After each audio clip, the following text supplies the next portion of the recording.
الله الرحمن الرحيم الحمد لله الذي جعلنا من المتمسكين بولاية أمير المؤمنين وأولاده المعصومين صلوات الله عليهم أجمعين.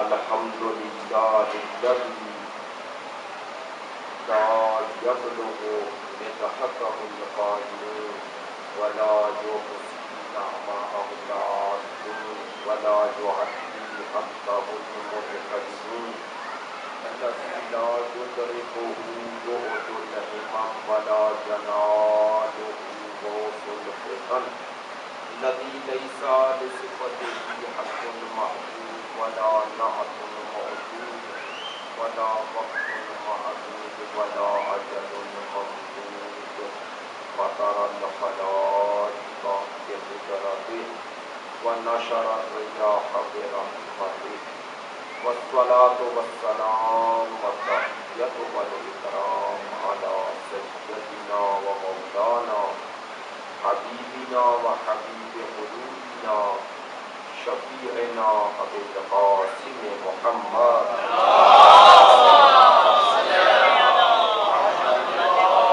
وآله الأطيبين الأطهرين الأجملين الأمجدين الذين أذهب الله عنهم الرجس وطهرهم تطهيرا.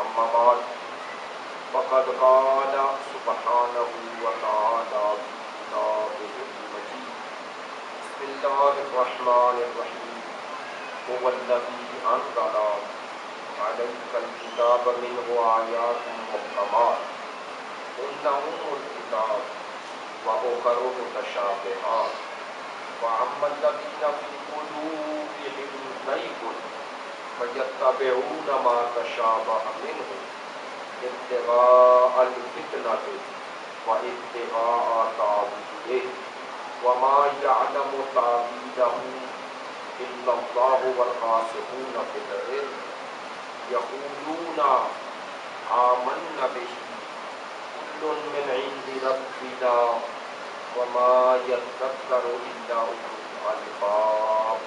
صدق الله العلي العظيم. إن الله وملائكته يصلون على النبي يا أيها الذين آمنوا صلوا عليه وسلموا تسليما.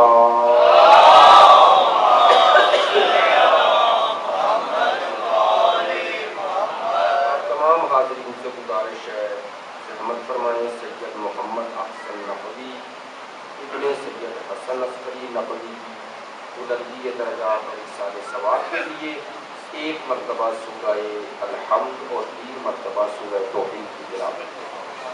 بسم اللہ الرحمن الحمد للہ الرحمن الرحیم یا بنا مستقیم صراط غیر المغضوب علیہم ولا الضالین. بسم اللہ الرحمن الرحیم. بسم اللہ الرحمن الرحیم. بسم اللہ الرحمن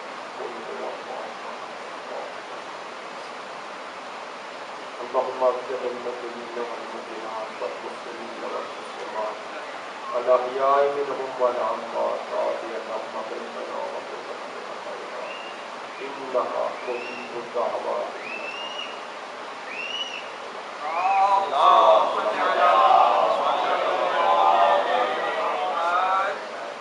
واجب الاحترام معزز و مکرم حاضرین مجلس محبان اہل بیت پیروان مکتب ولایت عاشقان مکتب شہادت اصال ثواب کے لیے اگرچہ مجلس کا انعقاد ہے لیکن مناسبت ایسی ہے، شب شہادت ہے، ایک ایسی ہستی کی ہمارے ائمہ صلوات اللہ علیہ مجمعین میں شامل ایک ایسے امام کی شہادت سے منسوب شب ہے جس امام کا ہم سب پر احسان عظیم ہے۔ عمومی طور پر ہم اپنی فقہ کو فقہ جعفری کہتے ہیں، اور اس کی وجہ، اس کا سبب آپ سب جانتے ہیں کہ فقہ جعفری کہنے کا سبب یہ نہیں ہے کہ یہ مذہب امام جعفر صادق علیہ السلام نے بنایا، نہیں، بلکہ فقہ جعفری کے مختلف اسباب ہیں۔ ان اسباب میں ایک سبب یہ ہے کہ سارے ائمہ میں سب سے زیادہ اسی امام نے، یعنی امام صادق علیہ السلام نے مکتب اہل بیت کو پہنچایا۔ لیکن شاید آپ تک یہ بات آپ آشنا ہوں، مطلع ہوں کہ جو کچھ صادق آل محمد نے کیا، اس کی بنیاد جس ہستی نے رکھی، اس ہستی کا نام باقر العلوم ہے۔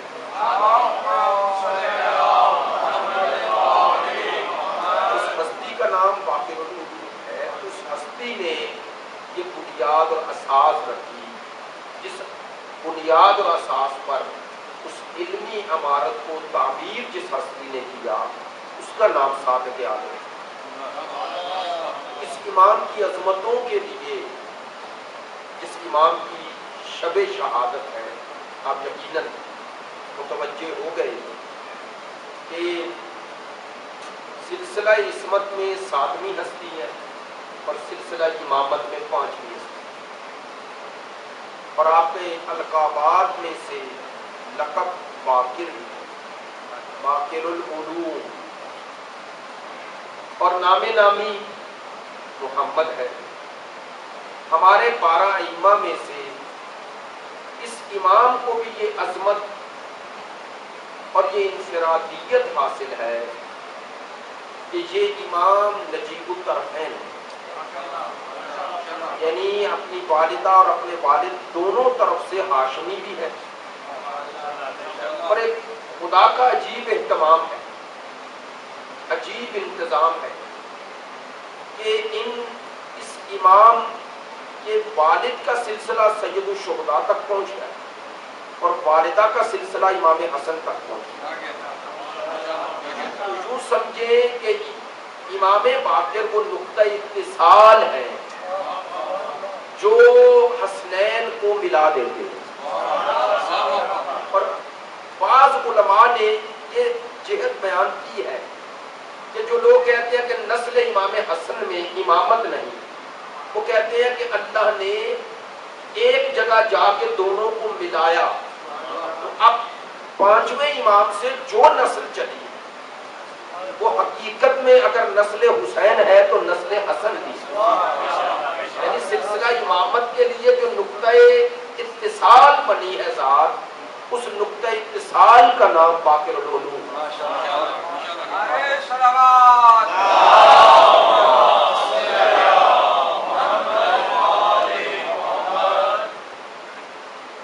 اس امام کی عظمتوں کے حوالے سے مختلف جہات ہیں جنہیں عرض کیا جا سکتا ہے، لیکن میں ان سب سے صرف نظر کرتے ہوئے ایک کلی گفتگو کروں گا تاکہ سلسلہ امامت کی عظمت کا ادراک و احساس ہو جائے اور قرآن مجید کی آیت کی روشنی۔ سورہ آل عمران کی آیت نمبر 7 تلاوت کی ہے، بہت طویل آیت ہے، طویل آیات میں سے ایک آیت کی ہے۔ اگر میں صرف اس آیت کا ترجمہ ہی آپ کی خدمت عالیہ میں عرض کر دوں تو انشاءاللہ ترجمے میں ہی بہت زیادہ پیغام ہے، اور اس آیت کا ترجمہ قابل غور ہے۔ آپ نے قرآن مجید کے معجزہ اور اعجاز کو اگر درک کرنا ہے، اور قرآن مجید ہر دور کے لیے قابل ہدایت اور باعث ہدایت ہے، اگر آپ نے اس کا ادراک و احساس کرنا ہے تو یہ آیت آپ کی رہنمائی فرمائے گی۔ کیسے؟ میں ابھی عرض کرتا ہوں۔ آیت کا آغاز ہو رہا ہے هو الذی انزل علیک الکتاب، پروردگار فرما رہے ہیں میں وہ خدا ہوں جس نے آپ پر کتاب کو نازل کی۔ دیکھیں قرآن مجید میں جگہ جگہ پروردگار نے نزول قرآن کا ذکر جب کیا ہے اکثر مقامات پر تو هو الذی کہا ہے، هو الذی۔ بیشتر اوقات یہ ذکر ہوا اسلام آباد میں کہ هو الذی میں یہ جو الذی ہے اس کا ترجمہ اردو میں بھی آپ جو کرتے ہیں اس کو اگر عربی نقطہ نظر سے دیکھا جائے تو اس میں بھی عظمت ہے۔ وہ کیسے؟ آپ الذی کا ترجمہ یوں ہی کرتے ہیں، مثلا وہ الذی میں وہ ہوں، تو آپ جانتے ہیں اردو نقطہ نظر سے بھی اگر آپ یہ کسی کا تعارف میں کہہ دیں کہ یہ وہ ہے اور خاموش ہو جائیں تو یہی جملہ معنی ہو جائے گا یا نہیں؟ اور اس کا کوئی معنی نہیں رہے گا کہ یہ وہ ہے تو کون ہے۔ سننے والا تشنا رہے گا کہ بتاؤ یہ کون ہے، تو یہ وہ ہے اس کے بعد آپ جو بیان کریں گے یہ وہ ہے کی صفت بن جائے گا۔ ایسے ہی ہے نا؟ یہ جملہ کہنا کیا چاہتا ہوں اس تناظر میں، مثلا اسی آیت کا یہ ترجمہ ہو الذی میں وہ ہوں، پروردگار اپنی صفت بیان کر رہا ہے، میں کون ہوں، اپنا تعارف کروا رہا ہے۔ هو الذی میں وہ ہوں، انزل علیک میں وہ ذات ہوں جس نے آپ پر نازل کیا۔ کس کو؟ الکتاب، کتاب کو۔ پہ توجہ رہے، دیکھیں پروردگار اپنی عظمت کو بیان کرنے کے لیے نزول قرآن کا کو بیان کر رہا ہے اپنی عظمت کے لیے۔ میں وہ ذات ہوں جس نے آپ پر کتاب کو نازل کیا۔ تو کم از کم اتنا تو ثابت ہو گیا کہ نزول قرآن کوئی معمولی حقیقت نہیں جسے اللہ اپنی عظمت کے طور پہ بیان کرے۔ میں وہ ہوں جس نے یہ کتاب آپ پر نازل کی۔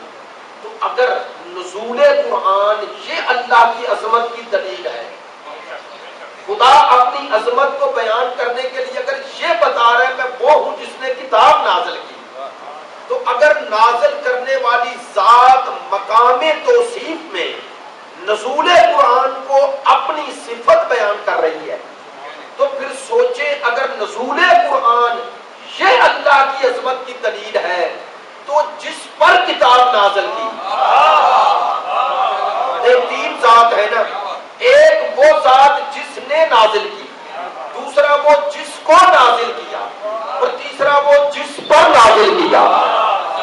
تو اگر یہ عظمت خدا کی دلیل ہے کہ میں وہ ہوں جس نے یہ کتاب نازل کی، تو پروردگار اپنی عظمت بیان کرتے ہوئے بتا رہا ہے کہ سوچو اور سمجھو کہ یہ کتاب کتنی عظیم ہوگی۔ کیوں؟ فرمایا اس کو نازل کرنے والا عظیم ہے۔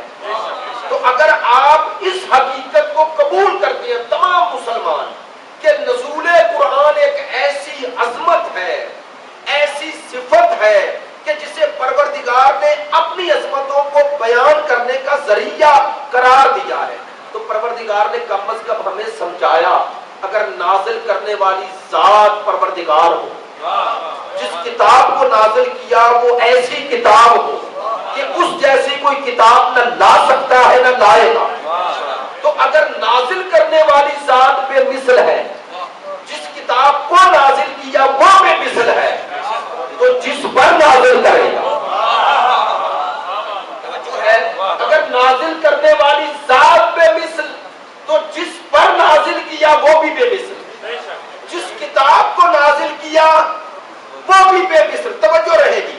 تو اگر آپ نے نازل کرنے والی ذات کو بے مثل مانا، جس کتاب کو نازل کیا اسے بے مثل مانا، بے مثل کا مانا کہ اس جیسی کوئی کتاب نہیں، اس کی مثل نظیر کوئی کتاب نہیں، تو جس پر نازل کیا اسے بے مثل مانا۔ میں توجہ پھر دوہراتا ہوں، اگر نازل کرنے والی ذات بے مثل ہے جس کتاب کو نازل کیا وہ بے مثل ہے، جس پر کتاب نازل کی وہ بے مثل ہے، تو اب اگر وہ ذات اپنے بعد یہ کتاب جن کے حوالے کر کے جا رہی توجہ ہے نہیں، اور حوالے بھی کن الفاظ میں کیا؟ انی تارک فیکم الثقلین۔ اہل علم دوستوں کے لیے یہ لفظ ثقلین میں بڑی عظمت ہے۔ پروردگار عالمین نے کتاب کو خاتمی مرتبت پر نازل کیا نا، تو دو ہمارے سامنے شخصیات آ گئی نا، تو ایسی اللہ کی عظمتوں کی دلیل آ گئی، ایک کتاب ایک صاحب کتاب۔ تو اگر یہ دو بے مثل ہیں چون بلا تشبیہ، یہ مصطفیٰ ہے یہ کتاب خدا ہے، تو مصطفیٰ اپنے بعد جب جا رہے ہیں تو اپنی جگہ پر کتاب کے ساتھ جسے چھوڑ کے جائیں گے۔ نہیں توجہ ہوگی، کتاب کا تسلسل ہے قیامت تک۔ اب اللہ کی مصلحت، صاحب کتاب بدلتا رہے گا، وارث کتاب بدلتا رہے گا، تو اب جیسی کتاب ہے اگر وارث کتاب ویسا نہ ہو تو کتاب سے اس کی جدائی ہو جائے گی۔ اب میں نے یہ کیوں جملہ کہا؟ اگر حدیث ثقلین پہ میرا پورا اشرا ہے جو G9 میں آپ یوٹیوب پہ سن سکتے ہیں، وہاں میں نے وضاحت کی ہے، انی تارک فیکم الثقلین، سرکار فرما رہے ہیں میں تم میں ثقلین چھوڑ رہا ہوں۔ اور میں نے عرض کیا تھا ثقلین دو طرح پڑھا جا سکتا ہے، یا ثقلین ثقل سے یا ثقلین ثقل سے۔ اب میں تو آپ کو وہ کہتے ہیں تھکانا نہیں چاہتا یا پیچیدہ چیزوں میں الجھانا نہیں چاہتا، لیکن بات جس زاویے سے کر رہا ہوں توجہ فرمائیے گا۔ ثقلین اگر ثقل سے ہو تو اس کا معنی ہے وزنی، اور اگر ثقل سے ہو تو اس کا معنی ہے گراں قدر۔ قیمتی، قیمتی، ایک شے کی قیمت ہوتی ہے، ایک قیمتی ہوتی ہے۔ کسی شے کی قیمت الگ شے ہے اور اس کا قیمتی ہونا الگ شے ہے۔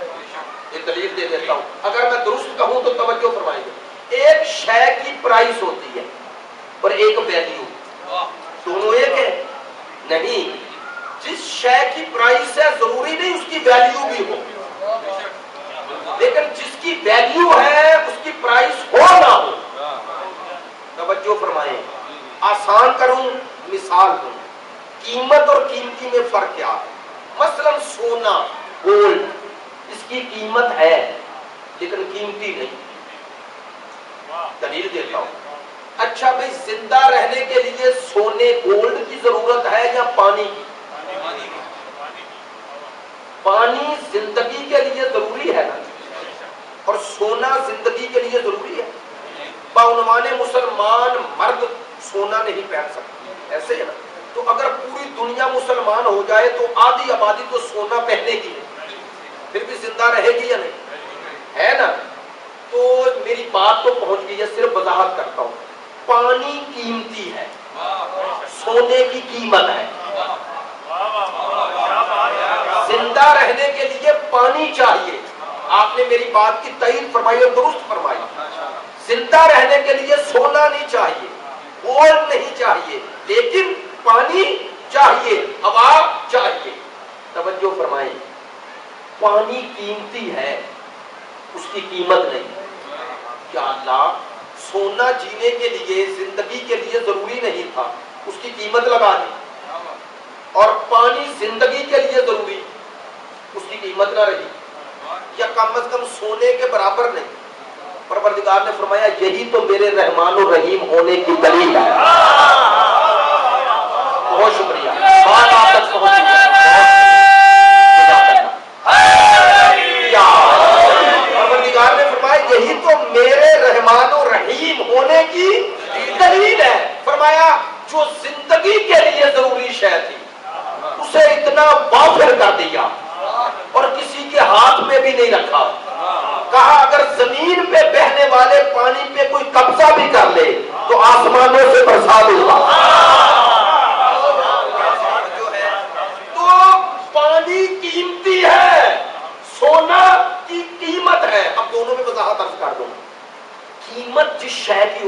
پرائس ہوگی. وہ پرائس اگر آپ دقت میں دیکھیں اور اس کی اثر اور اساس اور بنیاد کی طرف جائیں تو اسے قیمت آپ نے دی ہے. میں دلیل دیتا ہوں. سونے کی قیمت بڑھتی اور کم ہوتی ہے تو یہ جو چیز قیمت زیادہ ہو جاتی ہے اور کم ہو جاتی ہے خود بخود ہو جاتی ہے؟ لیکن خود بخود نہیں ہوتی، بلکہ جب آپ کی ڈیمانڈ بڑھتی ہے اور ادھر سے پیداوار کم ہو جاتی ہے. ایسے ہی ہے نا. چلے سونے کو چھوڑیں، جو چیزیں آپ یہ فروٹس لے لیں، کوئی شے لے لیں، کوئی جس کی قیمت لگاتے ہو دیکھ لو بھائی. سرمایہ کی نقطہ نظر سے دیکھیں تو پروڈکشن میں اور اس کی پیداوار میں اور ڈیمانڈ میں اگر کوئی ایک شے بڑھ جائے، اگر مثلا پیداوار بڑھ جائے ڈیمانڈ کم ہو جائے، آپ کی طلب کم ہو تو قیمت نیچے آئے. ایسا ہی ہے نا. اور اگر آپ کی طلب زیادہ ہو شاید کم ہو تو قیمت. تو کبھی سوچیں وہ شے میں قیمت نہیں، آپ کی طلب میں قیمت ہے. چونکہ آپ کی طلب اس کی طرف ہے اس لیے اس کو قیمت مل گئی. کاش بات پہنچ جائے. پتا چلا سونے کو، ہیرے جواہرات کو، پراپرٹی کو، ہر شے کو قیمت میں نے دی ہے. میں سے مراد ہم سب انسان نے دی. نہیں توجہ. ہر شے کو قیمت انسان نے دی. اللہ نے کہا جس کو قیمت ہی تو نے دی وہ تیری قیمت کیسے بنے؟ نہیں توجہ ہو رہی. خدا کہتے ہیں جس سونے چاندی ہیرے جواہرات پراپرٹی کو تو قیمت دے رہا ہے وہ تیری قیمت نہیں. اگر تو اپنے آپ کو ان سے تولے تو یہ گھاٹے کا سودا ہے. خدا فرما رہا ہے یہ کچھ بھی تیری قیمت نہیں. کیوں؟ فرمایا یہ سب کچھ تیرے لیے بنا ہے، تو ان کے لیے نہیں. یہ سب کچھ تیرے لیے بنا، تو ان کے لیے نہیں بنا. پروردگار نے کہا تو کس کے لیے بنا؟ کہا تو میرے لیے بنا. اگر تو اپنی قیمت دنیا سے لگائے گا تو تو قیمتی نہیں بنے گا. میں نے جملہ کہہ دیا، قیمتی نہیں بنے گا. اگر تو اپنی قیمت میری رضا سے لگائے گا تو انسان ہو کر بھی ایک شخص سوئے گا اور مرضی یہ پروردگار کا ترجمان بن جائے گا.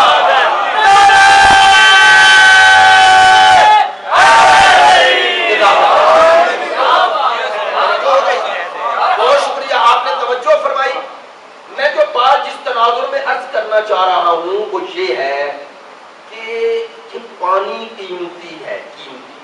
اچھا قیمت اور قیمتی میں نے فرق ایک تو بتا دیا. انسان قیمت لگا رہا ہے ان چیزوں کی.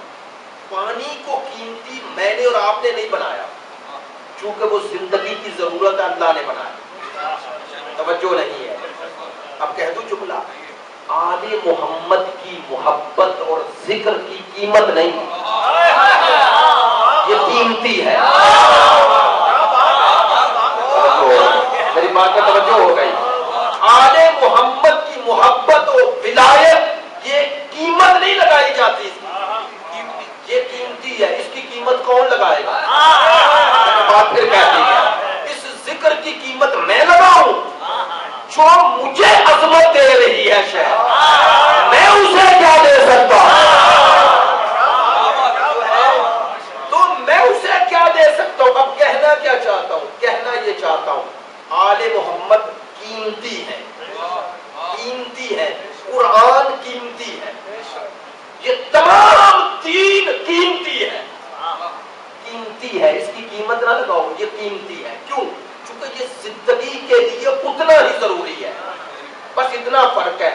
مادی حیات کے لیے پانی چاہیے اور روحانی حیات کے لیے ولایت چاہیے. مانوی حیات کے لیے ولایت چاہیے. اسی لیے سرکار نے فرمایا انی تارک فیکم الثقلین، میں تم میں ثقلین چھوڑ رہا ہوں. گرا قدر. اچھا ایک معنی ہو گیا. آپ نے توجہ فرمائی ہے. میں نے اسی تناظر میں گفتگو کو سمیٹ لینا ہے. ایک جملہ اور کہتا ہوں. لسان العرب بہت بڑی عربی لغت کی کتاب ہے، بہت بڑی، اور بہت ابن منظور عربی لغت میں ایک امام مانا جاتا ہے. انہوں نے ثقلین اور ثقل کا جو معنی کیا وہ بھی بڑا خوبصورت. فرماتے ہیں عرب میں جب مسافر سفر پہ جاتا ہے تو سفر پہ جاتے ہوئے جو زاد راہ کے طور پہ ساتھ رکھتا ہے،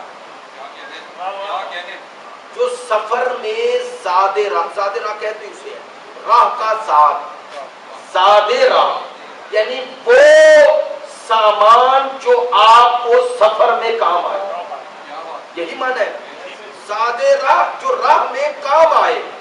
تو انسان جب سفر پہ جاتا ہے تو اس کے سفر میں مشکلات ہیں نا، بولے مشکلات، سفر ہے مشکل. مجھے ایک دوست بڑی خوبصورت کہتے قبلہ اردو کا سفر ہو یا انگلش کا ہے، سفر ہے جی نا، زندگی اسی لیے سفر ہے نا، توجہ فرمائیں گے. تو یہ آپ جب مسافر سفر پہ جاتا ہے تو وہ پورا گھر اٹھا لیتا ہے، بولے تو صحیح، گھر میں سے دیکھتا ہے کہ میرے سفر میں کون سی شے میرے کام آئے. توجہ نہیں ہوگی یار. انسان، اچھا چلے میں جملہ بدل دیتا ہوں، اگر انسان کربلا بھی جا رہا ہو تو کربلا کا سفر بڑا سفر، عظیم سفر، مومن کے لیے معراج ہے، ایسا ہی ہے نا، معراج کی طرف سفر ہے. تو انسان اگر اس سفر میں جائے تو کوشش کرتا ہے وہ شے لے جاؤں جو اس سفر میں میرے کام آئے. ایسا ہی ہے نا، مسافر سفر کرے تو گھر کی ہر شے نہیں لیتا، وہ بھی سمجھتا ہے باقی چیزیں یہی رہ جانی. میں کچھ کہہ رہا ہوں، مسافر کو سفر پہ جاتے ہوئے پتا ہے یہ گھر یہی رہنا ہے، یہ ساری چیزیں میرے ساتھ جا بھی نہیں سکتی. کاش میری بات بھائی، گھر جتنا عظیم بنایا ہو سفر پہ جاتے ہوئے ساتھ نہیں جاتا. گھر جتنا عظیم بنایا، جتنا عظیم، وہ چھوڑ کے سفر پہ جاتے. گھر میں بھی وہ چیز ساتھ رکھتے ہو جو زاد راہ کے طور پہ کام آئے. ایسا ہی ہے، توجہ فرمائی. اب دنیا کے سفر کو آخرت کے سفر سے قیاس نہ کرنا، اس سفر کے تقاضے الگ ہیں. اس سفر کے تقاضے کیا ہیں؟ سرکار نے بتایا، سرکار نے فرمایا اس سفر کی منزل میں ہوں، تمہاری محشر میں ملاقات مجھ سے ہوئی، اور اگر مجھ تک پہنچ گئے تو پھر ہی شفاعت کروں گا نا. باتیں کچھ مشکل ہو رہی ہیں. سرکار نے فرمایا مجھ تک پہنچو گے تو شفاعت کے حقدار بنو گے نا، اور اگر مجھ تک ہی نہ پہنچے، میری رضا ہی نہ دی تو شفاعت سے محروم. ایسا ہی ہے. سرکار نے فرمایا اس زندگی کے سفر میں چلو گے نا تو قدم قدم پہ تمہیں راہ حق سے ہٹانے والے شیاطین موجود ہیں. چلے یار بات اسی تناظر میں آ گئی، مزاج بن گیا تو ایک بات کہتا ہوں. یہ قرآن مجید میں ہم پڑھتے ہیں نماز میں اہدنا الصراط المستقیم، صراط الذین انعمت علیہم، ایسا ہی ہے نا. تو اہدنا الصراط المستقیم، یہ صراط مستقیم کیا ہے؟ اب تشبیہ دی گئی، مثال کے طور پہ آپ کے سامنے بیان کیا جاتا ہے کہ تلوار سے زیادہ تیز اور بال سے زیادہ، تو کیا مانا؟ ہم بچپن میں سنتے تھے، ہمیں منبر سے بعض علماء یہ فرماتے تھے کہ اتنی باریک اور اتنی تیز دھار شے پر چلے گا تو ایسا ہی ہے. تو واقعاً ایسا ہے کہ جیسا ہم سوچ رہے ہیں کہ تلوار سے زیادہ تیز اور بال سے باریک کوئی شے ہے جس پہ آپ نے چلنا ہے، اس پہ چلے گئے کیسے بندہ؟ تھوڑا توجہ فرمائیے گا. میں نے گفتگو کو جس انداز میں بیان کیا چاہتا ہوں آپ خاموشی سے میری بات سنیں تاکہ آنے کا مقصد ہو. بھئی یہ جو کہا گیا تلوار سے تیز اور بال سے باریک، درست کہا، لیکن یہ کوئی ایسی بنی ہوئی راہ نہیں کہ آپ کو یہاں سے وہاں لے جایا جائے گا اور پھر اس پل سے جو اس طرح کی کیفیت کا ہوگا اس سے گزارا جائے گا. ایسا نہیں، معذرت چاہتا ہوں، ایسا نہیں. کیا ہے پھر؟ چونکہ آپ صراط مستقیم کو ہدایت کے طور پہ، ہدایت اہدنا، تو ہدایت فرما، تو ہدایت فرما صراط مستقیم کی طرف. توجہ، صراط مستقیم کی طرف ہدایت فرما. تو اگر وہاں ملنی ہے تو ہدایت یہاں کیسے؟ تو یہی ہے صراط مستقیم، یہی ہے. کیا ہے پھر؟ توجہ فرمانا. یہ جو کہا گیا نا تلوار سے تیز ہے اور بال سے باریک ہے، اس کا معنی یہ تھا کہ یہ زندگی بڑی پرپیچ و خم ہے. یہاں تمہیں دو حالتوں کے درمیان رکھا گیا ہے، نفسانی خواہشات بھی اور روح الہی بھی. اللہ نے ایک طرف شیطان اور ایک طرف رحمان، ان دونوں کے درمیان انسان ہے.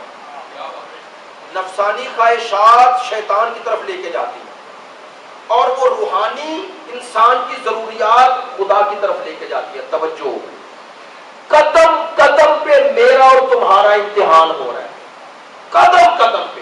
یہ ہے تلوار سے زیادہ تیز کا معنی کہ اگر میں نے اور آپ نے وہ ذرا سی غفلت کی تو یہ اتنی تیز ہے خواہشات کی تلوار کہ یہ ایمان کو کاٹ دیتی ہے. بھائی خدا کی قسم جو بولے ہیں میں شکر گزار ہوں، چونکہ ممبر پہ ایسی باتیں ہوتی کم ہیں. اس بات کو آپ تک پہنچانے کا مقصد کیا ہے؟ سنو، یہ جو زندگی ہے نا، زندگی کا گزرتا ہوا لمحہ لمحہ، یہی تمہارے لیے صراط مستقیم ہے.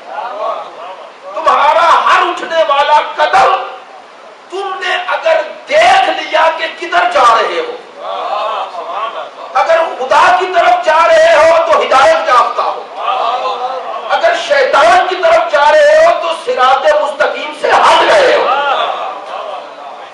ہٹ گئے ہو. تو ہم پروردگار سے مانگ رہے ہیں نا اہدنا، ہماری ہدایت فرما. میں توجہ، تو یہ ہدایت آپ نے کس سے مانگی؟ اللہ سے. پروردگار ہماری ہدایت فرما. عجیب ہے مسلمان، ہر نماز میں مانگتا ہے کہ ہدایت فرما، ہر نماز میں، اور ہاتھی خود بنا لیتا ہے.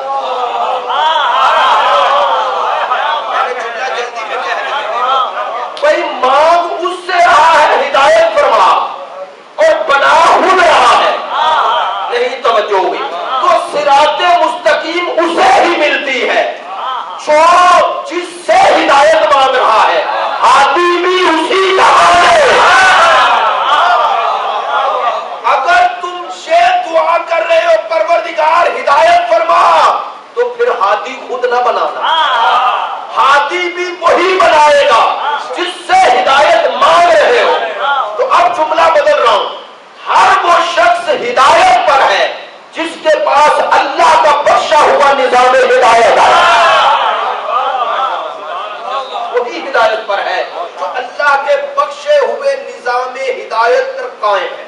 اچھا، تو میں نے اور آپ نے قیامت تک یہ نماز اور نماز میں یہ سورہ الحم قیامت تک رہنا ہے یا نہیں؟ میری طرف متوجہ رہے، قیامت تک ہے. تو قیامت تک یہ دعا ہے یا نہیں؟ اچھا بول کے بتائیے گا، آج بھی انسان ہدایت کا محتاج ہے یا نہیں؟ ہے. میں نے شب شہادت کے عنوان سے چونکہ گفتگو رٹی نہیں ہوتی، جہت ملتی جاتی ہے تو بات آپ تک پہنچاتا جاتا ہوں. تھوڑا میرے ساتھ رہیں گے. باتیں میں نے مشکل شروع کر لی لیکن انشاءاللہ نتیجہ آپ تک پہنچ جائے مجھے خوشی ہوگی. سفر بہت کیا، 1:30 بجے نکلا ہوں ملتان سے اور سیدھا ممبر پہ آ گیا. توجہ فرمائیں گے، توجہ فرمائیں گے جو بات آپ تک پہنچانا چاہ رہا ہوں. اہدنا الصراط المستقیم، آج بھی دعا مانگ رہے ہیں، اے ہمارے پروردگار ہدایت فرما. تو انسان آج بھی ہدایت کا محتاج ہے یا نہیں ہے؟ تو آیا وہ پروردگار، وہ ہمارا رب ہم پر رحمان الرحیم ہے یا نہیں؟ آج ہے بھی. تو انسان کی کوئی ضرورت وجود میں، اس جسم میں ایسی ہے کہ ضرورت ہو اور اللہ نے پوری نہ کی ہو؟ بولے. انسان کو پیاس لگتی ہے، پیاس. بول کے بتائیے گا، پانی پہلے خلق ہوا یا انسان؟ پانی. انسان کو بھوک لگتی ہے تو پہلے اللہ نے غذا کا بندوبست کیا یا انسان خلق کر کے پھر غذا بنائی؟ ماشاءاللہ. زمین و آسمان پہلے خلق ہوئے نا، اس زمین و آسمان میں سے میری اور آپ کی غذا رکھی. لو جا کے سوچنا ہے جب ہر وہ ضرورت جو میرے وجود میں ہے اللہ نے اس ضرورت کو خلق بھی کیا اور باقی بھی رکھا، کب تک؟ جب تک انسان ہے، یہ وہ ضرورت جس سے اس کی وجود کی ضرورت پوری ہو، وہ ہر شے باقی رکھی۔ عجیب ہے، ہمارا سوال ہے مسلمان بھائیوں سے، بتاؤ ہدایت آج بھی باقی ہے؟ میں ہدایت کی ضرورت محسوس کر رہا ہوں، تو اگر آج بھی مجھے ہدایت کی ضرورت ہے تو بتاؤ ہادی کیوں نہیں؟ توجہ فرمائیں گے؟ چلے بات کو جہت مل گئی ہے تو اب اسی تناظر میں بات کہہ دیتا ہوں، توجہ فرمائیں گے تو بات آپ تک پہنچ جائے گی۔ اگر ہدایت کی ضرورت ہے اور ہے، سب مانتے ہیں، ایسے ہی ہے نا، تو پھر ہادی کیوں نہیں؟ اچھا بھئی ہادی کی ضرورت کا اور احساس آپ کو دلانے کے لیے انسان اس پروردگار کو عادل اور رحمان و رحیم مان کر جب یہ عقیدہ رکھے کہ ہادی ہی نہیں، تو اس کے اللہ کے عدل پر ایمان لانا مشکوک ہو جائے گا۔ کیسے؟ سنیے، اگر ہم یہ مان لیتے کہ دنیا میں گمراہی کرنے والا کوئی نہیں، لہذا ہم مان جاتے کہ ہدایت کی ضرورت کیا ہے جب گمراہ کرنے والا ہی نہیں۔ بھائی اگر یہ طے ہو جائے کہ گمراہ کرنے والا کوئی نہیں، طے ہو جائے، تو پھر شاید یہ سوال بھی معنی پیدا کر لے کہ چونکہ گمراہ کرنے والا کوئی نہیں لہذا ہادی کی ضرورت نہیں۔ تو اب بول کے بتائیں گمراہ کرنے والا ہے یا نہیں؟ ماشاءاللہ صرف آپ کے نزدیک ہے، ماشاءاللہ ہر مسلمان کے نزدیک، اور کب تک ہے؟ جزاک اللہ۔ اور کب سے ہے؟ میں نے کہا کب سے، تو اکثر میرے بزرگان برادران نے اشارہ یوں کیا، یوں کا معنی کہ ہمیں نہیں پتا ہوگا، ایسے کیا نا، سر سے کہہ رہے یوں، تو یوں کا معنی واقعی ٹھیک کہہ رہے ہیں آپ۔ چونکہ میں آپ سے پوچھوں نا کہ شیطان کب سے ہے، آپ نہیں بتا سکتے۔ اچھا آپ کو پتا نہیں تو خدا کو بھی پتا نہیں، نعوذ باللہ۔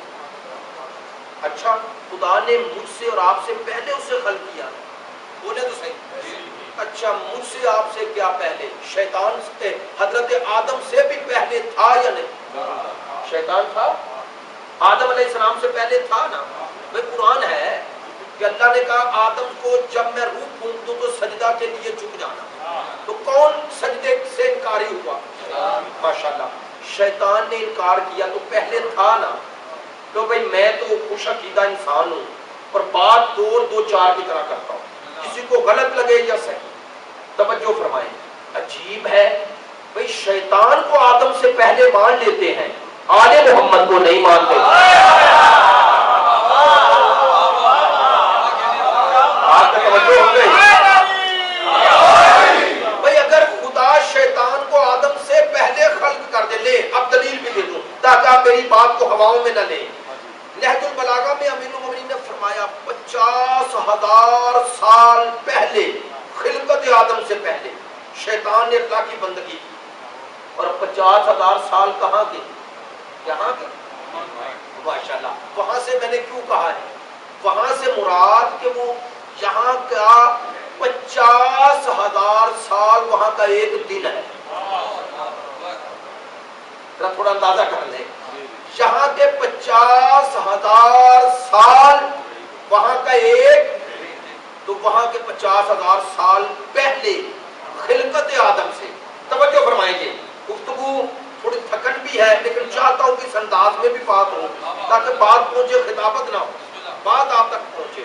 تو 50,000 سال پہلے امیر المومنین کے کہنے سے کچھ اندازہ ہو گیا۔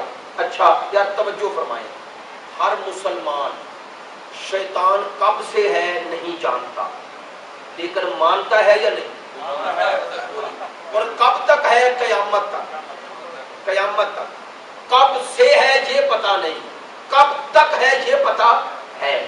تو شیطان خلقت آدم کے بعد زمین پہ، اور اب وہ ایک الگ بحث ہے کہ اس کے کارندے ہیں، لیکن ایک حقیقت ابلیس کے نام کی تو ہے نا، تو وہ آدم کے ساتھ اللہ نے زمین پہ اتاری، تو آج بھی ہے یا نہیں ہے؟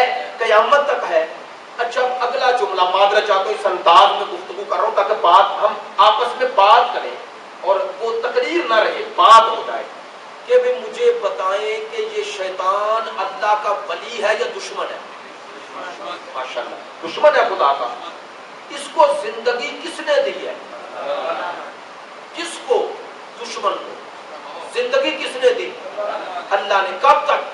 قیامت تک۔ اور کب سے ہے؟ آدم سے بھی پہلے۔ عجیب مسلمان ہے، دشمن خدا کو اتنا طویل زندگی اور اعتراض نہیں کہ کیسے زندہ ہے۔ شیطان آدم سے پہلے تھا یہ بھی مانتے ہیں اور قیامت تک رہے گا یہ بھی مانتے ہیں، اور دشمن خدا ہے یہ بھی مانتے ہیں، اور اعتراض نہیں کرتے کہ کیسے زندہ ہے۔ شیطان کی زندگی پہ تعجب نہیں اور نمائندہ رحمان کی زندگی پہ سوال ہے۔ جس کی ظاہری حیات طیبہ کو ابھی 1250 سال ہوئے، 255 ہجری سے لے کر اب آپ اکاؤنٹ خود کر لیجئے گا، 1442 ہجری ختم ہو رہی ہے، تو جتنا بھی کہہ لیں 1250 سال عجیب ہیں۔ 1250 سال یوسف زہرا کی زندگی اور سوال پہ سوال، اور شیطان کب سے اور کب تک کوئی سوال نہیں۔ توجہ ہوگی بھئی کیوں خدا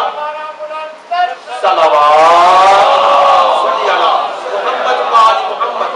بھئی عجیب ہے کہ اللہ کے نمائندے کو 1250 سال ماننا مشکل، اور دشمن خدا کو کب سے کب تک ماننے میں کوئی سوال نہیں۔ توجہ چلے، یہ جو شیطان کی زندگی پہ سوال نہیں کر رہا اور نمائندہ رحمان کی زندگی پہ سارے سوال کر رہے ہیں، اس سے پتہ تو چل رہا ہے کہ اس کا کس سے تعلق ہے۔ بھائی انسان کو جس سے تعلق ہو اس پر اعتراض تھوڑے ہی کرتا ہے، ایسا ہی ہے۔ اچھا چلیے اگلی بات، اگلا جملہ کہتا ہوں، شیطان غائب ہے یا نہیں؟ شیطان وسوسہ پیدا کرتا ہے یا نہیں؟ تو گمراہی میں ایک شیطان کا بھی کردار ہے یا نہیں؟ میں سادہ لفظوں میں باتیں کر رہا ہوں۔ شیطان غائب رہ کر گمراہ کر رہا ہے اور کوئی اعتراض بھی نہیں کر رہا، بلکہ اعوذ باللہ من الشیطان الرجیم پڑھ رہے ہیں، پناہ مانگ رہے ہیں نا، تو پناہ اسی سے مانگ رہے ہو جو ہے، پناہ اسی سے مانگ رہے ہو نا، اسے رجیم بھی کہہ رہے ہو، رجیم یعنی اللہ کا دھتکارا ہوا، تو اس سے پناہ بھی مانگ رہے ہیں۔ تو شیطان انسانوں کو وسوسہ ڈال کے گمراہ کرتا ہے نا، اور غائب رہ کے یہ سارا کام کرتا ہے۔ عجیب ہے، شیطان غائب رہ کے گمراہ کرے مانتے ہیں، اور امام غائب رہ کے ہدایت کرے۔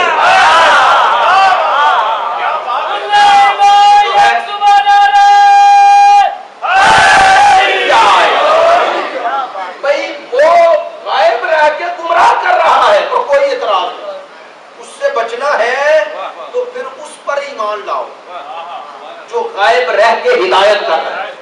چلے اب اسی تناظر میں آپ کو زحمت دی، تمہید میں ہی سارا وقت گزر گیا۔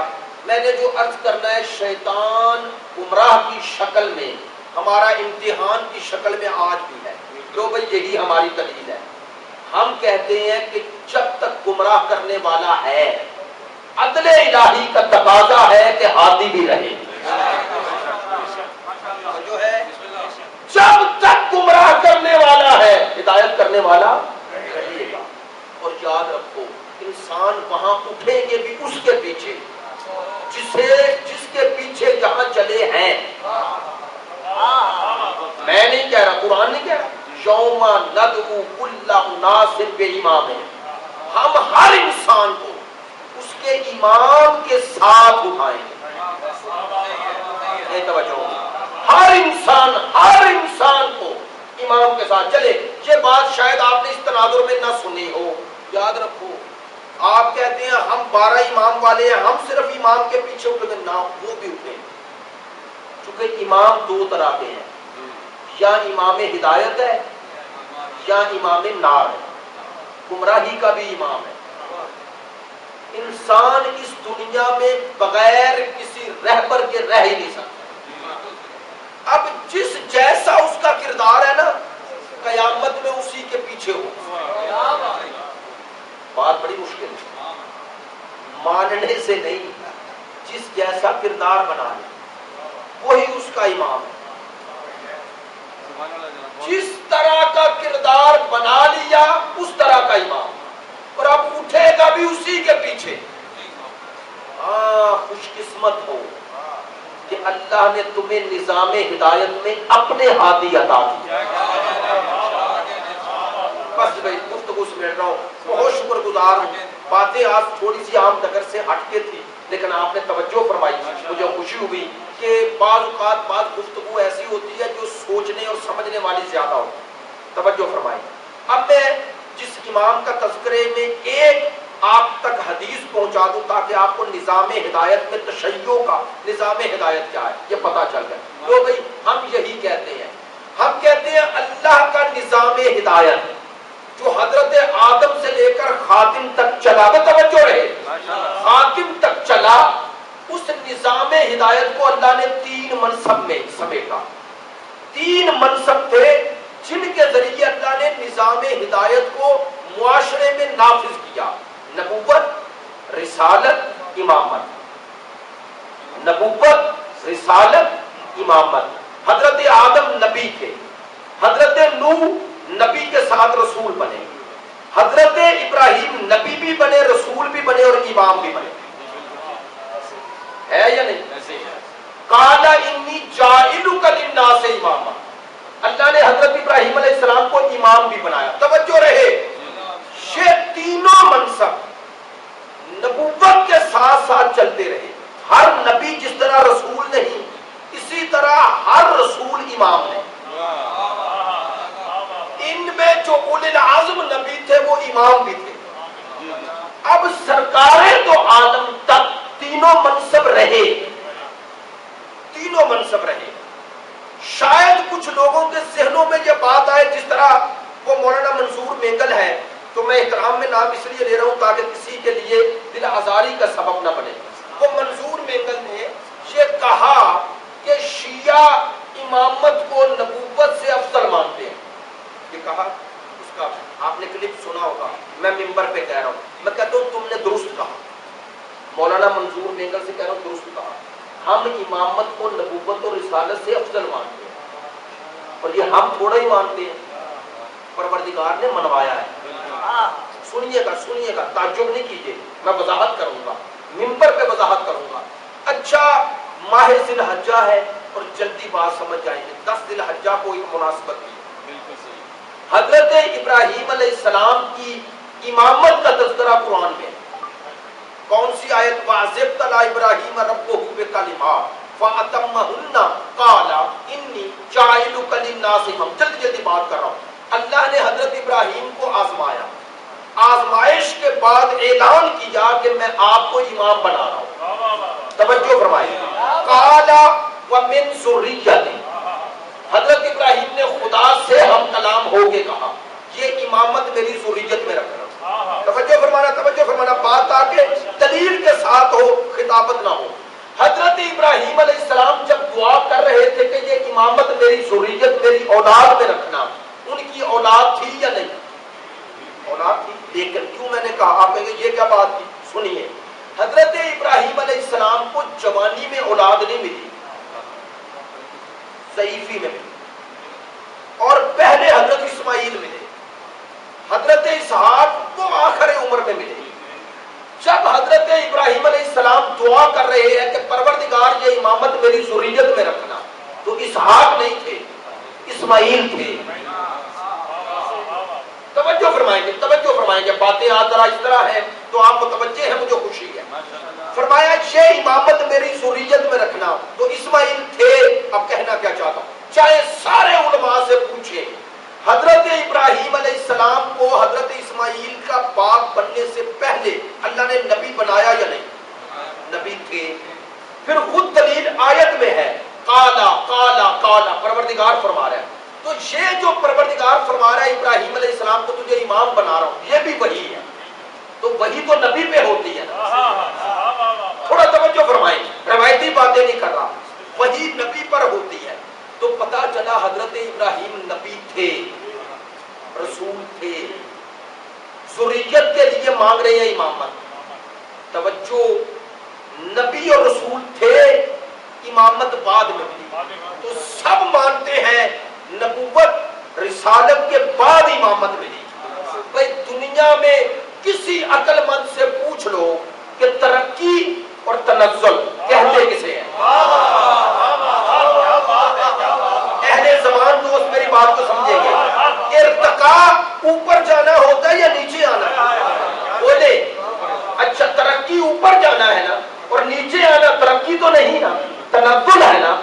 تو کسی کو ایم اے کی ڈگری دے کر پھر کہو بی اے دیتا ہوں، یہ اس کی عزت ہے یا توہین؟ توہین ہے. تو اگر اللہ نے نبوت اور رسالت دے کر امامت دی ہے، بات میں توجہ ہے، توجہ ہو گئی. بھئی پروردگار نے پہلے نبوت دی، پھر رسالت دی، پھر امامت دی ہے. تو ہم پہ اعتراض نہ کرو کہ امامت کو نبوت اور رسالت سے افضل کیوں مانتے ہیں. پہلے تم جواب دو کہ اگر امامت نبوت اور رسالت سے مفضول تھی تو اللہ نے افضل ہونے کے بعد امامت کیوں دی ہے؟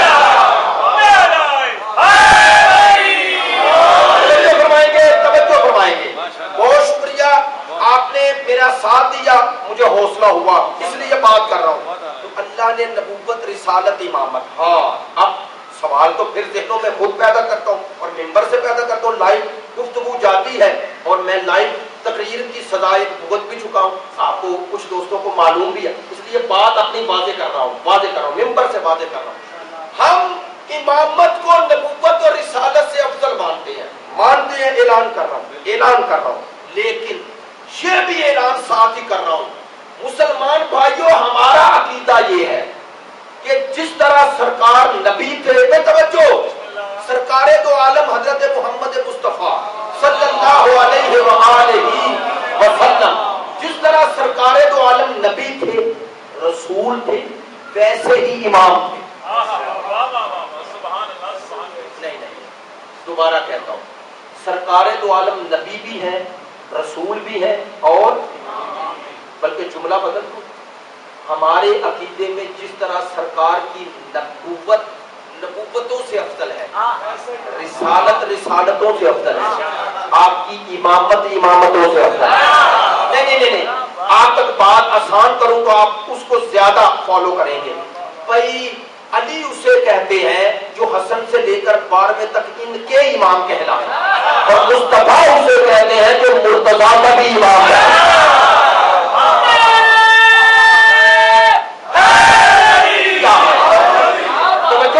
توجہ ہو گئی. اس معنی میں ہم امامت کو نبوت سے افضل مانتے ہیں، ہم سرکار کو پہلے امام مانتے ہیں. توجہ نہیں ہے، ہم سرکار کو امام مانتے ہیں. اگر ابراہیم کو امامت ملے اور سرکار کو نہ ملے تو جب منصب کم ہو تو فضیلت کم ہو جاتی ہے. اچھا اب آئیں، کہنا کیا چاہتا ہوں، سرکار کو 3 منصب ملے اللہ کی طرف سے، نبوت رسالت امامت. 2 منصب ختم ہو گئے. اللہ نے قرآن میں اعلان کیا، خدا نے فرمایا کہ یہ خاتم النبیین ہے. نبوت میں ہی رسالت ہے، چونکہ نبی پیغام لیتا ہے، رسول دیتا ہے. جب پیغام لینے والا ختم ہو گیا تو دینے والا کہاں رہے گا؟ ایسا ہی ہے نا. تو اللہ نے عام عہدے کو ختم کر کے خاص اس میں رکھ دیا. بھائی سننا، اللہ نے 3 منصب دیے تھے انبیاء کو، نبوت رسالت امامت. 2 منصب ختم کرنے کا اعلان اللہ نے کیا، امامت کے ختم کرنے کا اعلان اللہ نے نہیں کیا بلکہ جاری رہنے کا اعلان کیا. آپ کہیں گے کہاں اعلان کیا؟ سرکار نے امامت کے تسلسل کا اعلان گھر میں نہیں کیا، مسجد نبوی میں نہیں کیا، 1,20,000 کے مجمع میں کیا.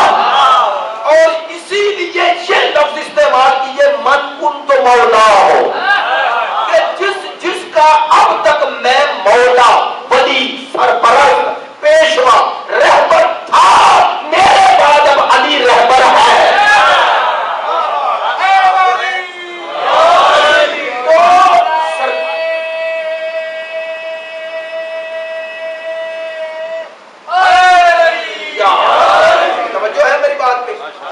بات میں نے سمیٹ دی تاکہ آپ تک نتیجہ بھی پہنچ جائے اور آپ ترتیب گفتگو میں وہاں تک پہنچ جائے جہاں لے کے آنا چاہ رہا ہوں. تو نبوت و رسالت و امامت کا تسلسل ہے. اب جملہ ایک کہوں جو متوجہ ہے دوست، بھئی ہم سے کوئی نہ پوچھے کہ آپ امام کیوں مان رہے ہیں، وہ بتائیں جو نہیں مان رہے. توجہ نہیں ہوئی ہے تو میں جملہ بدل رہا ہوں. سرکار کے بعد امامت ہے یا نہیں، اس کے لیے دلیل کی ضرورت ہی نہیں. کیوں؟ چونکہ حضرت ابراہیم نے دعا کی تھی میری ذریت میں رکھنا، اللہ نے کہا رہے گی، تو رہنے کا اعلان اللہ نے کیا. ہمیں دلیل دینے کی ضرورت نہیں کہ ہم ان 12 کو کیوں مان رہے ہیں، آپ دلیل دیں کہ آپ کیوں نہیں مان رہے. جو ہے ہاں یہ ذریت ابراہیم کی امامت، اسی امامت کے چشم و چراغ باقر العلوم. جب یہ آیا مجیدہ نازل ہوئی نا، یا ایھا الذین آمنوا اطیعوا اللہ واطیعوا الرسول واولی الامر منکم، اے ایمان والو اطاعت کرو اللہ کی، رسول کی اور اولی الامر کی. توجہ ہے. حضرت جابر بن عبداللہ انصاری کی روایت، کتاب کا نام ہے جنابی المودہ اور اصحاف الراغبین، اور بھی متعدد کتابیں. جب یہ آیہ مجیدہ سرکار نے پڑھ کے سنائی تو حضرت جابر بن عبداللہ انصاری نے سوال کیا، یا رسول اللہ، اللہ کی اطاعت ہم کر رہے ہیں، آپ کی اطاعت میں ہیں، یہ اولے الامر کون ہے جن کی اطاعت کرنی ہے؟ کیونکہ اطاعتیں تو 3 ہو گئی، یہ اولے الامر کون ہے؟ سرکار دو عالم نے فرمایا میرے بعد اولے الامر علی ہے. اچھا یا رسول اللہ علی کے بعد؟ فرمایا ان کے بیٹے حسن، پھر کہا ان کا بیٹا حسین، پھر کہا حسین کا بیٹا زین العابدین. ابھی امام پیدا نہیں ہوئے، بے توجہ فرمانا. سرکار نے فرمایا امام زین العابدین ان کا بیٹا، فرمایا ان کے بیٹے کے بارے میں تجھے اب خبر دیتا ہوں. حضرت جابر کو کہا، سرکار نے فرمایا جابر تو علی کو دیکھ رہا ہے، حسنین کو دیکھ رہا ہے، تجھے یہ سعادت نصیب ہوگی اس سوال کے صدقے میں تو بھئی یوں ہی کہوں گا. فرمایا چونکہ تم نے سوال ایسا کیا تو تجھے جزا بھی ایسی دوں گا. فرمایا تجھے یہ سعادت میرے صحابہ میں حاصل ہے کہ تو حسنین کو بھی ان کی اطاعت میں بھی رہے گا اولے الامر کے عنوان سے، اور پھر حسین کا بیٹا زین العابدین ہو، ان کا بیٹا فرمایا اسمہ اسمی، جس کا نام میرا نام ہو. فرمایا وہ جو 5واں اس نسل میں ہوگا اس کا نام میرا نام ہوگا. اور فرمایا اے جابر جب تیری ان سے ملاقات ہو تو میرا ان کو سلام کہنا.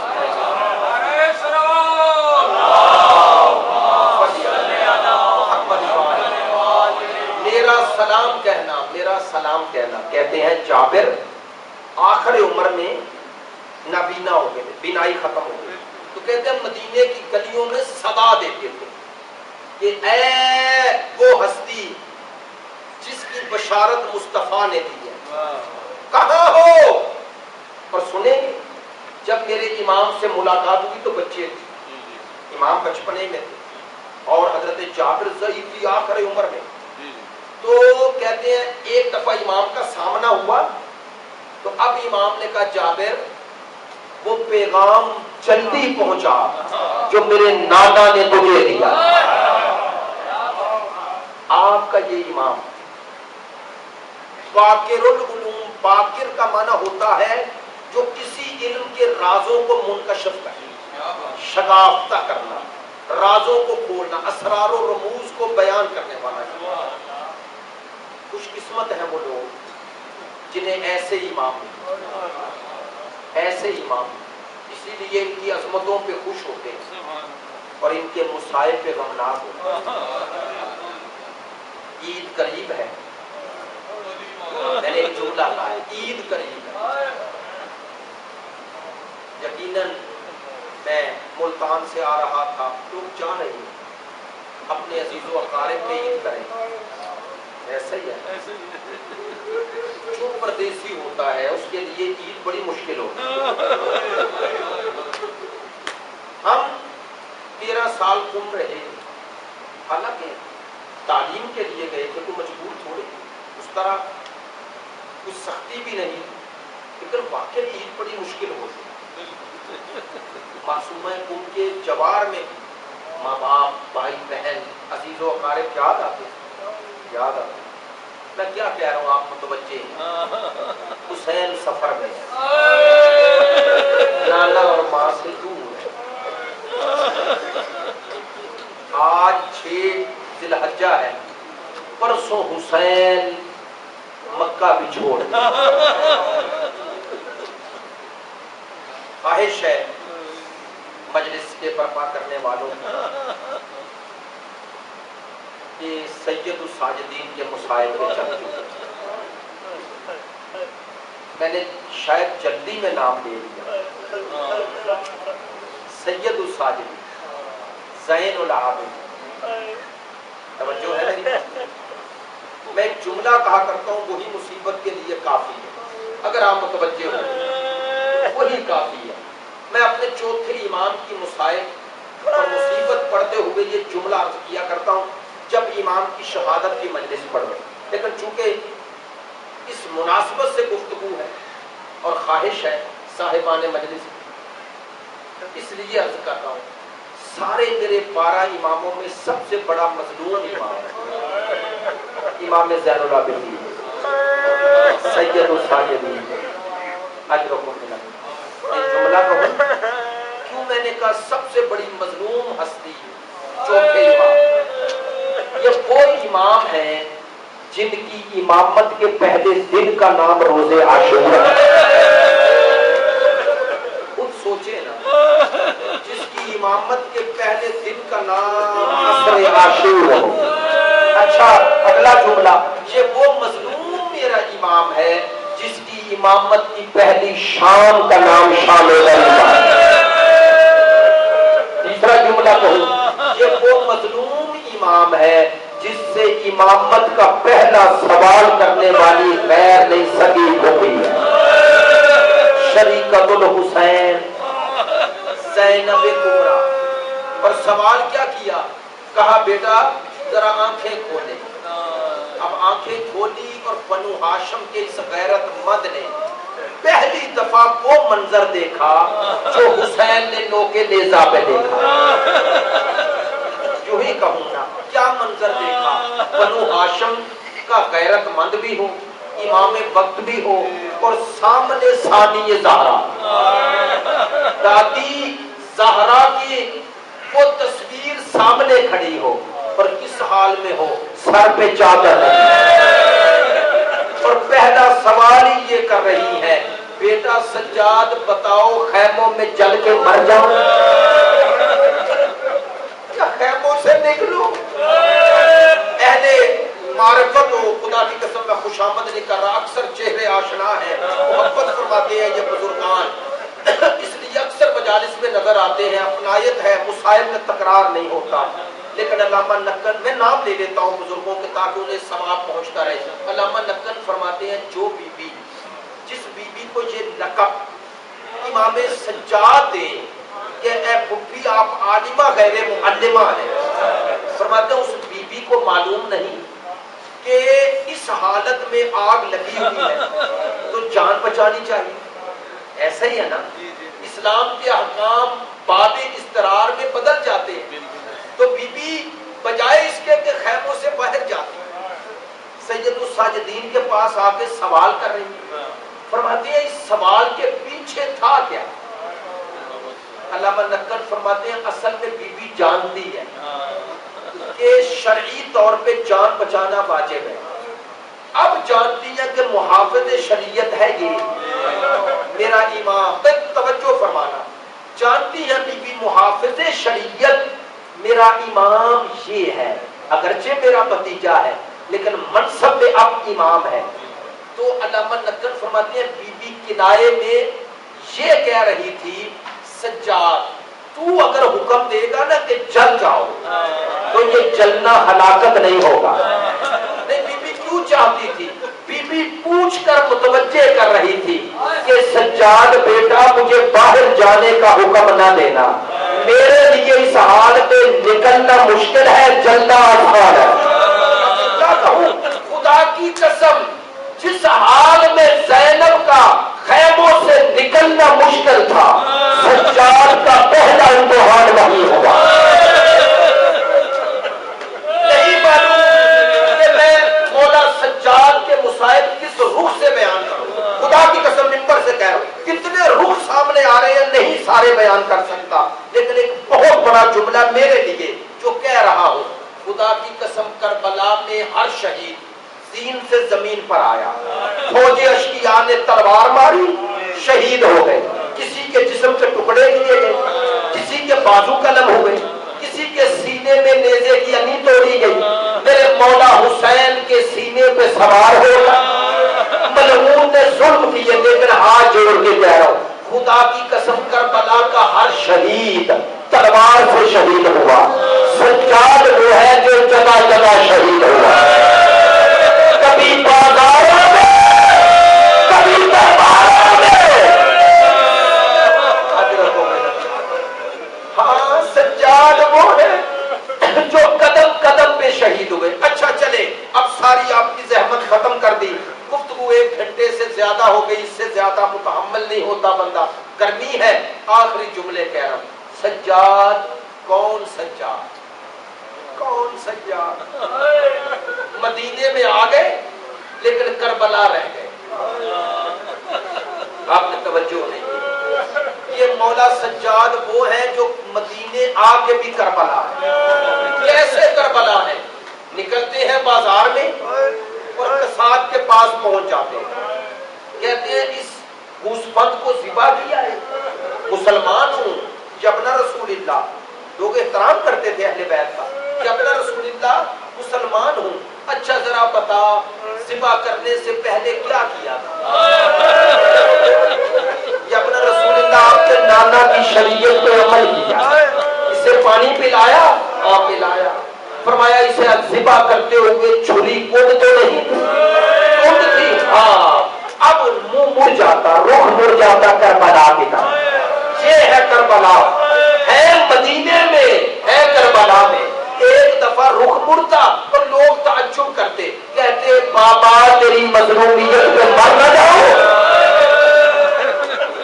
تیری مظلومیت پہ مر نہ جاؤ۔ بس ادادارو سید الساجدین کی مصیبت کہاں پہنچی، کہاں کون جانے، لیکن یہ روایت کے جملے ہیں۔ علامہ ذیشان حیدر جوادی لکھتے ہیں جب یہ قافلہ پلٹ کے مدینے آیا، امام سجاد کا ایک جملہ سن لیں، بس ایک جملہ، آیا قافلہ پلٹ کے آیا، کہتے ہیں جیسے جیسے مدینہ قریب آ رہا تھا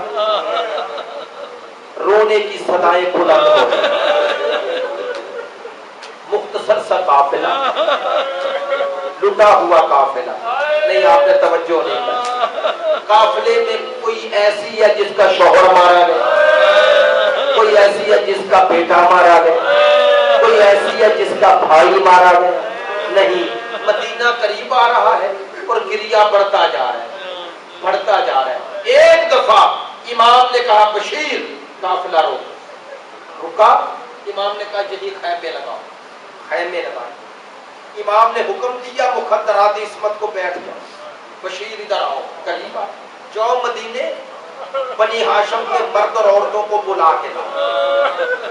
اب سنیں گے بشیر کہتا ہے جبنا رسول اللہ امام ہے، میں سوال کی بھی جرت نہیں رکھتا لیکن وضاحت فرمائیں گے، کہا پوچھو، کہا جبنا رسول اللہ سامنے نانے کا روزہ نظر آ رہا ہے، مدینے کی دیواریں ہیں اور آپ یہی روک رہے ہیں، چلے جائیں نا، آئیں چلتے ہیں، نانا کے روزے سنیں گے۔ امام نے کہا تو نے درست کہا ہے لیکن چونکہ تو غیرت مند ہے تو آنکھیں اٹھا کے دیکھ نہیں رہا، جیسے جیسے مدینہ قریب آ رہا ہے میری پھوپھی کے چہرے کا رنگ تبدیل ہوتا جا رہا ہے، کہا اگر میں اسی حال میں انہیں لے گیا تو شام میں نہ مرنے والی زینب اس حال میں مر جائے، کہا میں چاہتا ہوں میری پھوپھی کو تسلی ملے، کس طرح کی مولا تسلی ملے، کہا ہر بازار میں میری پھوپھی کی توہین ہوئی ہے،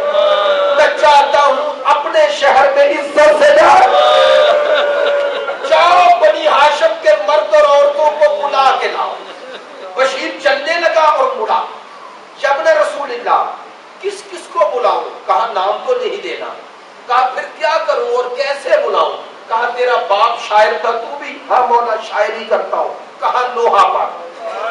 اب مدینے کی گلیوں میں بشیر مدینے کی گلیوں میں گھوم رہا ہے. اور جانتے ہو کیا نوحہ پر ہے؟ کہتے یا اہل یثرب لا مقام لکم، مدینے والوں مدینہ میں رہنے کی جگہ نہیں رہی. خود ہی کہتا ہے مدینے والوں سن کے مجھ پہ ناراض نہ ہونا، مجھے مدینے کی عظمتوں کا پتہ ہے، مدینے میں رسول اور بطول ہے، حسن ہے، میں جانتا ہوں، لیکن پھر بھی کہہ رہا ہوں مدینہ رہنے کی جگہ نہیں رہی. کیوں نہیں رہی سنیں گے. بشیر نے روتے روتے کہا مدینے والوں میں اس لیے کہہ رہا ہوں کہ مدینہ اب رہنے کی جگہ نہیں رہی. مدینے کی گلیوں میں کھیلنے والا حسین تھا اور لاشا پہ غور و کفن پڑا رہا ہے. اب اگلا جملہ سننا، کہتا ہے مدینے والوں صرف لاشا نہیں پڑا رہا، لاشے پہ گھوڑے دوڑائے. اب اگلا جملہ کہا اور روضہ رسول کے قریب آیا. اب چونکہ معلوم تھا کہ سامنے بنو ہاشم کے گھر ہیں، اب جملہ کہنے سے پہلے نوحہ پڑھنے سے پہلے بشیر نے ایک جملہ کہا. کہتا بنی ہاشم کے غیرت مندوں سن کے مر نہ جانا، ظلم یہاں ختم نہیں ہوا. حسین کا بے گور و کفن لاشا تھا اور بطول کی بیٹیاں تھی اور گھر کا رہنا تھا. کبھی ملے کا بازار تھا، کبھی شام کا دربار تھا، کبھی شرابی کا دربار تھا. یہ کہنا تھا. بشیر کہتا میری پشت پر ایک بی بی آئی، ان کا پہنا ہوا اور روبدار آواز میں کہا منادی کیا کہہ رہا ہے؟ کہتا میں نے ڈرتے ڈرتے کہا بی بی حسین شہید ہو گئے. مجھے اور بتا. کہا بی بی حسین کی لاش پہ گھوڑے دوڑائے گئے. اور بتا. کہا زینب تھی اور اوپر شام کا بازار دربار تھا.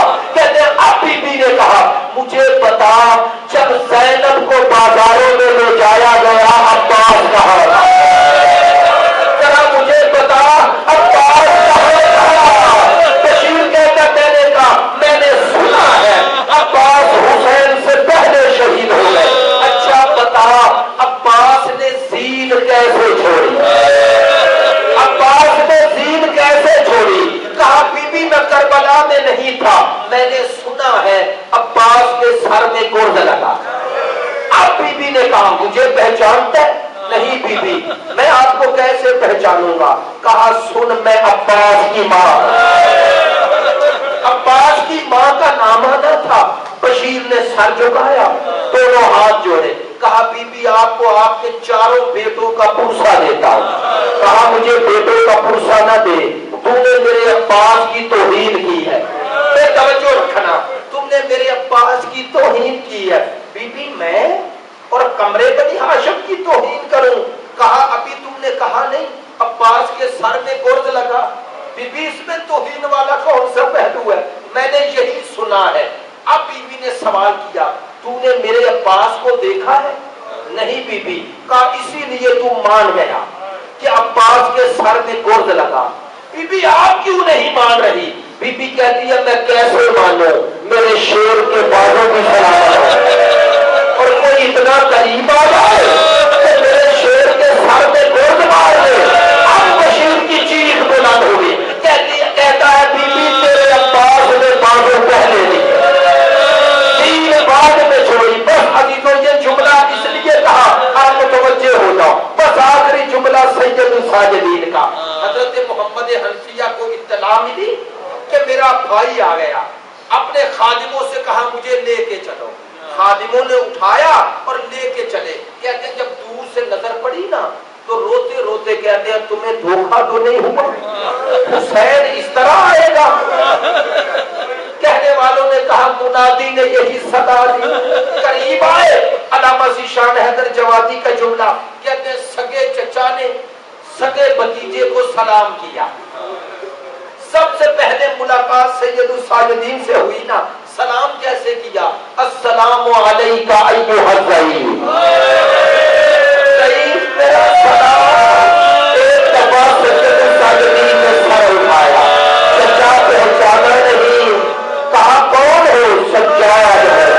سجاد جوانی میں ضعیف ہو گیا. چچا جو میں نے دیکھا وہ تم نے نہیں دیکھا، جو میں نے دیکھا وہ آپ نے نہیں دیکھا.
مالک تجھے اس ذکر اہل بیت کا واسطہ مرحوم و مغفور کے درجات عالی و متعالی فرما، اعلیٰ علیین میں اعلیٰ مقام عطا خدایا بحق معصومین سید اولاد رسول کے اصال ثواب کی مجلس ہے، ان کی جدہ حضرت سیدہ کی شفاعت ان کے شامل حال پر خدایا حاضرین کے تمام مرحومین کی مغفرت خدایا یوسف زہرا امام زمان کو ہم سے راضی و خوشنود فرما، خدایا ہمارا شمار امام کے منتظرین میں فرما، خدایا بحق محمد و آل محمد ہمیں امام کے رخ انور کی زیارت شامل حال فرما، دشمنان دین یزیدیت ناصبیت خارجیت کا کلا کما فرما، بحق محمد